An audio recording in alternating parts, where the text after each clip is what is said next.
Welcome to the FWOT Show on the Coil Entertainment Network, fixing the planet by exposing idiocy. That's what we're here for. I'm Rob Steele, that's Jesus Jones in the background, and I'm going to tie this show in with another show on the Coil Entertainment Network. That would be Cinema Savants, the show we do on Sundays, talking about movies and upcoming movies, and one of the upcoming movies that I'm really looking forward to comes from the animated branch of the DC Comics universe. Bear with me, I'm tying this into the FWOT stuff. One of the movies they're coming up with is the adaptation of the Batman series, Hush. Now, in this series, which I reread just to make sure I had it right in my head before I saw it, it's coming out next year. I've got time. Read it anyway. In this story, Lex Luthor, yeah, I know, the bad guy from Superman, and this is a Batman book. Bear with me, I'm almost there. Lex Luthor is president at the time. And because he is president of the United States of America, he is forced to divest himself from LexCorp to prevent any conflict of interest. Now, did this happen when Trump took office? Did he have to give up his stuff? He's supposed to. Jimmy Carter gave up his peanut farm. Lex Luthor, one of the most evil people in the history of anything, even if he's not real, had to give it up. Why didn't Don Boy? I'm asking for a friend, and that friend being most of the people who live in this country. Why hasn't I'm told from the Roald Dahl family, not personally, they just put out a statement that they would prefer not to have the Oompa Loompas associated with Donnie Trump. So I think I found a better example for this in the term of sponsorship, which is something Trump should be able to understand. So let's try this. This presidency has been brought to you by Kellogg's, makers of Eggo waffles. The only thing that waffles more than we do is the Donald. Or, and I was thinking this might work too, and it would have to be separate because they're competing companies. This presidency is brought to you by General Mills, Big G cereals featuring Kix.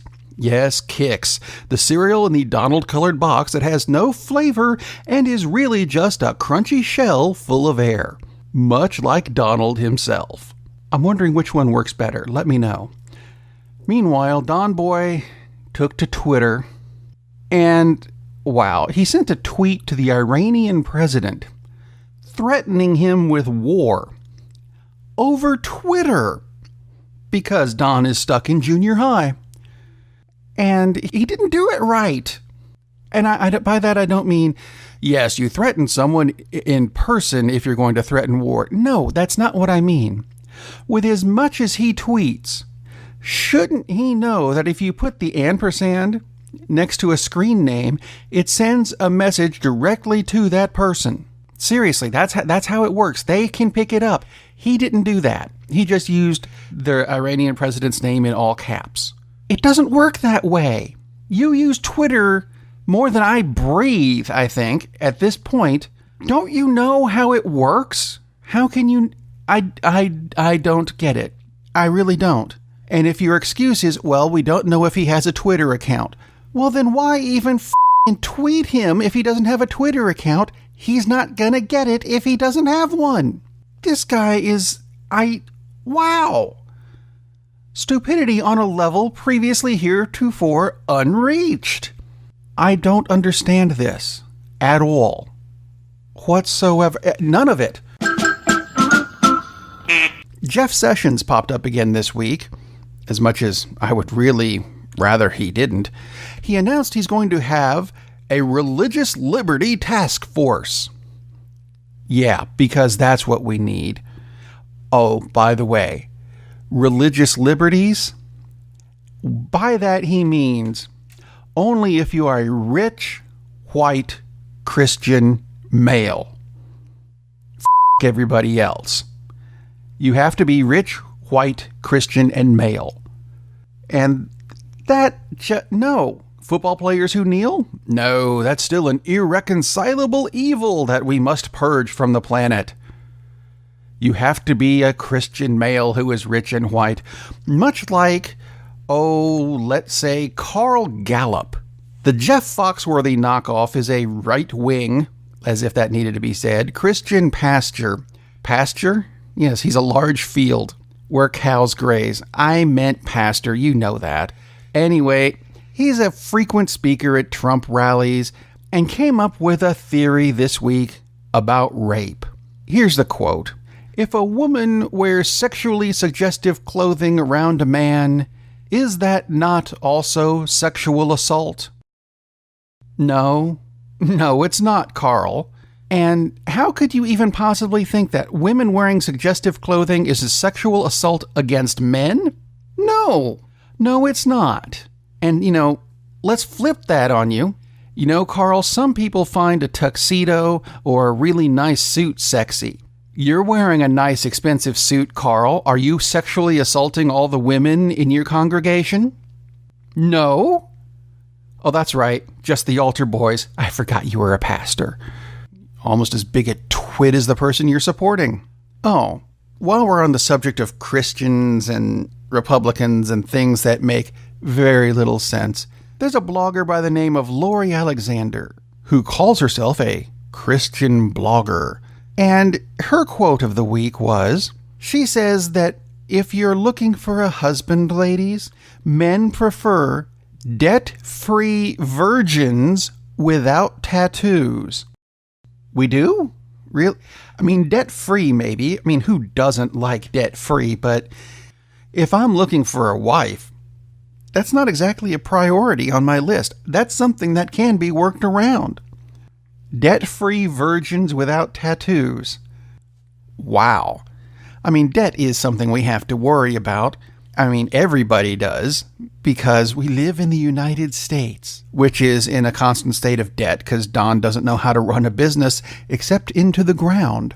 But this goes for all walks of life, especially if you're in the Brunswick County Sheriff's Office. You ever heard of Brunswick? It's in North Carolina, where the entire police force has been suspended because the sheriff was arrested. Now, what was he arrested and charged with? It wasn't anything like dealing drugs or murdering someone. It's that he had what they're calling a habitual repeated pattern of leaving the police post. What was he doing? He was having an affair. Well, kind of, in that he also was working for a trucking company because he doesn't make enough money as a police officer and he got to make ends meet somehow. So, let's see. Maybe if we paid police officers, and by extension, anyone else who doesn't make the amount of money you need to live on, if we paid them enough to live on, then they wouldn't have to leave their jobs to get more money to live on. Has this occurred to anyone? I'm guessing not, because this shit keeps coming up. American know-how, that's something we claim to be known for, except sometimes I don't think we think products through before we put them on the market. For example, Chevy, the American car maker, is now offering a new 2019 Chevy Corvette. The thing with this particular model of Corvette is that it has 1,000 horsepower. That's Bugatti Veyron area. Now, the thing with the Bugatti Veyron, if you don't know that car, it's, first off, a lot better looking than the Corvette, and it tops out at 253 miles an hour. Now, you need to have a long stretch of road in order to get there, but still, just to give you an idea, that's a very fast car. Now, this Chevy Corvette, which starts at about $70,000 with its 1,000 horsepower, is a convertible. Did anyone think this through? Because I'm thinking if you're going along at 200 miles an hour, which is illegal, by the way, in a convertible, even with, the windows up and one of those wind deflector things in the back, isn't that going to just rip all of your hair out? Perhaps you should think things through, Chevy. I mentioned this on Cinema Savants, where I found a bad movie headline. This week, it's a bad headline grouping for the FWOT show. Yes, two headlines on CNN right next to each other. that did not need to be put next to each other. The second one, and I'm not entirely sure why this is even a story, but, whatever. The headline reads, "I'm almost 9 years sober and Demi Lovato inspires me." Which sounds like it could be a nice story, except for the headline right before it is, "Singer Demi Lovato has been hospitalized after suffering an apparent drug overdose."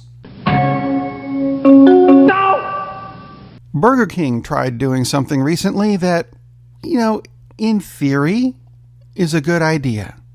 They're trying to raise awareness about pink tax. Now, if you don't know what pink tax is, that's when you take what is considered a male product. Most often when describing this, we go with razors. You take a blue razor and you make it pink for women. Don't change anything else, just the color. Make it go from blue to pink. And all of a sudden, you can charge, 50 to 75% more because it's pink, which is bullshit. So Burger King tried to raise customer awareness of this. They put cameras in certain Burger King stores and charged a pink tax with what they called chick fries, where the French fries that a customer would order come in a pink box. The pink box raises the price about $1.40 more per order of fries. Well, raising awareness of this is a good idea, but don't do this without at least alerting your cashiers that you're about to have an awful lot of pissed off women assaulting your cashiers. That's going to happen. Have you looked at our country? That's the way things work here, unfortunately. Now, they claimed this was a stunt. They put all the videos on their YouTube page just to raise awareness of the pink tax. How did it go? You can look it up. It's not pretty. But if you think we should get rid of the pink tax, or if you have any other comments or questions or even story ideas for the show, head to my website, thefwotshow.com, where there's buttons for Facebook and Twitter and email and all that good stuff. Send me questions, send me answers, send me story ideas. That's what the site's there for. You know what? While you're there, click the buttons for iTunes or the Google Play Store or even my own YouTube channel. Subscribe to the show because you never know when it's going to show up. I know, I keep saying I'm going to take time off, but then all this crap happens this week and I can't stay quiet about it. Stupid presidents. Anyway, while you're there, also hit up the FWOT shop where you can pick up a hat or a t-shirt or a coffee mug that all goes to support everything on the Coil Entertainment Network, including the new show that's going to be coming up probably later this week. Keep an eye out for that. In the meantime, I'm going to leave you with something we should have heard a lot more about. CNET, who is a very big name in tech news, had a story recently about a discovery on Mars. They discovered in the South Pole, not CNET, but a European Mars Express orbiter, identified a saltwater lake underneath the South Pole of Mars, meaning life might exist there in microbial form. My problem is, as reputable as CNET is, why the hell haven't we heard anything about this from other sources? Just something to think about, because I actually still trust CNET. They are a trusted name. Unlike, let's say, that guy who I claim to be sponsored by Kellogg's and General Mills at the same time. He's not. That was a joke. Anyway, have a good week. I may or may not be back next week. Subscribe to the show and find out.